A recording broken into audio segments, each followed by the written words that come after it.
Hi, I've got just an update here for the terms of service fields plugin. I've had a couple of emails that apparently were from people who didn't, I don't know if they didn't watch the demo video or they didn't understand how it worked, there's any number of reasons why they didn't get it, but um, I thought I'd go through a full start to finish how to set up a single term uh, field for registration. For me, the because you have to have an article to link it to, for me the process begins with creating the longer descriptive term document. Now, the GDPR requires that terms be they describe it as being simple, um, but at the exact same time they're very vague about what that means. So the way that I interpret that is that you should be able to describe the term in one sentence and then provide additional information. So um, the way that I'm the way that I'm suggesting that it be implemented, again, you should probably speak with your legal counsel if you would like to do something beyond this. I believe that this is fully compliant with the way the law is written. Is that you want to keep each term to be like a single topic. So for this particular term, I'm creating a term that requires consent to receive account related email, and it just basically it says, you know, when you register, we're going to send you certain types of email that are related to your account, and uh, the purpose of the terms of service field is to have a field that is required at registration.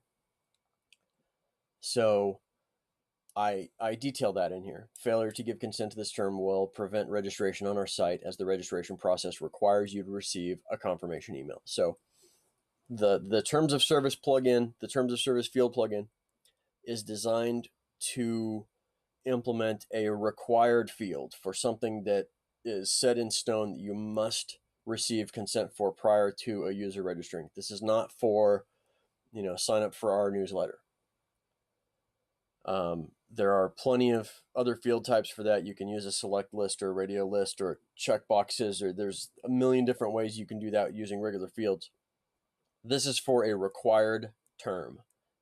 And the first thing you do is create your longer term document. And by longer, I mean just a few sentences. If you need to explain it in more than, you know, more than two paragraphs, then you need to probably rethink what this term is about and maybe simplify it some. So I'm going to start here. You start the whole process by creating a term document, and then once that's done, you create a field to go along with it. Now I've created a field group called terms, and I will eventually be uh, redoing all these. This is the actual GDPR website here, so you can experience what a user would experience if you had implemented this on your site. I'm implementing the software on this site for you to experience. So we're going to create a new field. I already started filling this out in a different place here. The label should be your single short sentence description of what the term is that you want them to agree to. You want to switch your type to terms of service. You want to give your term an easy name. This is the name that it's stored as in the database. Um, so let's see. We're going to call this account email consent. Yeah, that sounds about right. The description you could fill out. I believe that does the mouse over thing. But you want to choose your terms article.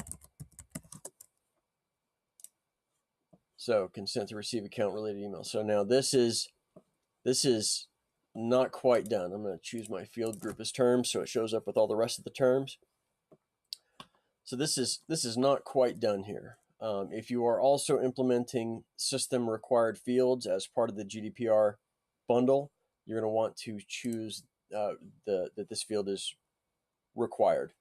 The field itself is required for a user to accept terms no matter what setting you choose here. The system required fields plugin looks at this setting to determine if it needs to operate on this field. So it's looking at the field settings.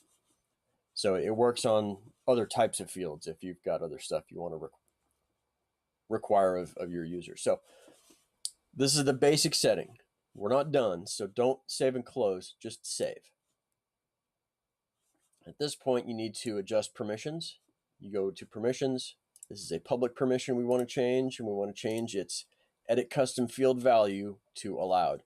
The reason for this is we want this available on the registration page.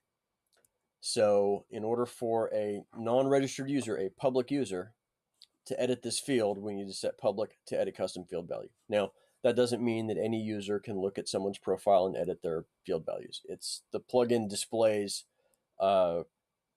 something different for profile display and doesn't display an edit value for the TOS fields when you're editing your profile. So this is only for public to be able to set that value, to be able to click yes. At this point, save and close, and you're done. So I'm going to go ahead and launch a new one here. I must agree to terms prior to being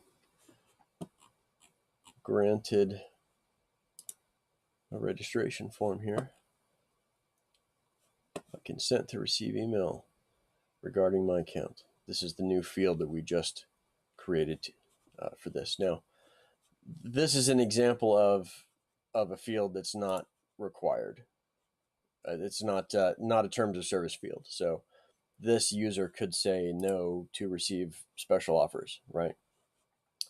But they cannot submit this form with a no in any of these required fields.